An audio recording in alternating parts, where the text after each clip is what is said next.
Today, Antiques Down Under, I'm with Grant Morton, and Grant is a coin dealer, and he's going to talk to us today about collecting coins and what not to do and what to do with your coin collection. Hi Grant, how are you going? I'm good, thanks Greg. Thanks for coming by to my shop. Yeah, it's great. Great little shop. I've always looked in the windows. It is, yeah. We've always got a wide range of different collectibles, that's for sure, yeah. And what can you tell us about coin collecting? Look, I think the thing that got me in was that Australia being a relatively young country is that you can buy coins that are 1,500, 2,000 years old for $10 or $20. So I think the historical aspect of it is what got me in. So you can actually go and buy a coin of Julius Caesar or one of the famous 12 emperors and hold it in your hand. And I think what better hobby is there than that? Most of us start off collecting Australian coins, don't we? We do, yeah. But we graduate to specialising. You find a lot of dealers are specialising? Well, they do. I think when you start out, you're not really sure what path to take as far as what you should collect. So you tend to collect what your parents or your grandparents have given you over time, and then you might assemble a date collections of a certain denomination. And then as you progress a bit further, you want to try and get the best possible condition coin that you can for the amount of money that you've got in your pocket. It's not only just coins, it's banknotes too, isn't it? Of course, banknotes can be very valuable. Banknotes can. I mean, a lot of people wouldn't know that Australia had denominations up to £1,000 pre-World War II. Right. Now, the £1,000 note was really only used as transfers between banks, but there were £20 and £50 and £100 notes. So that's a lot of money. I mean, our highest denomination now is $100, which is equivalent to £50. But fancy having a £1,000 note? They're unheard of. Exactly. Incredible. And there's only one or two that have survived, and they're worth, well, the last one that sold was several years ago now for $1 million. Unbelievable. Yeah. So Imagine walking around with a pocket full of them.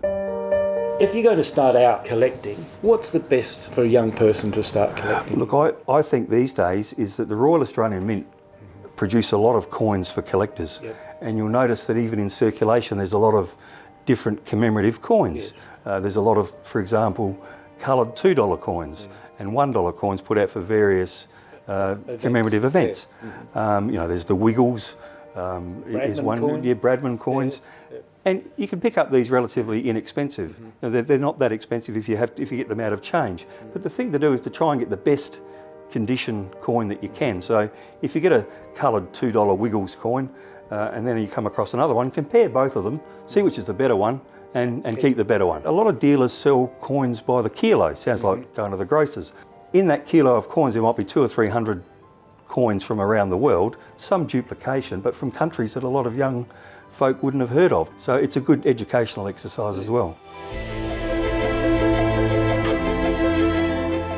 Someone I know who bought a box of pennies, and when he was going through that box of pennies, he found the square penny. Yeah, I mean, that's incredible, isn't it? Unheard of. I mean, Yes, the square pennies in 1919, 1920, the world silver price had a huge increase. So the Royal Australian Mint and the government decided that they'd put out coins in nickel. Well, and did these trial coins of square coins, which is an unusual shape for a coin in any case, not many countries do them, and did them in nickel with a kookaburra on them. While they were in the design process, silver crashed and there was no need to put them out. And then we have our well-known penny. 1930 penny, yeah, the mysterious 30 penny. Here for us. I have one there. Nice. We know they're rare because they didn't make too many of them. It's estimated it might be as little as 1,000 to 1,500 coins. But no one really knows why in that year did they only mint that amount of coins. You know, there's various speculation that it was the Depression and that they didn't need them for that year. But they're extremely rare. They're worth anywhere from 15,000 to hundreds of thousands of dollars, depending on the condition. Yeah, so Australia's most famous coin, the 1930 penny.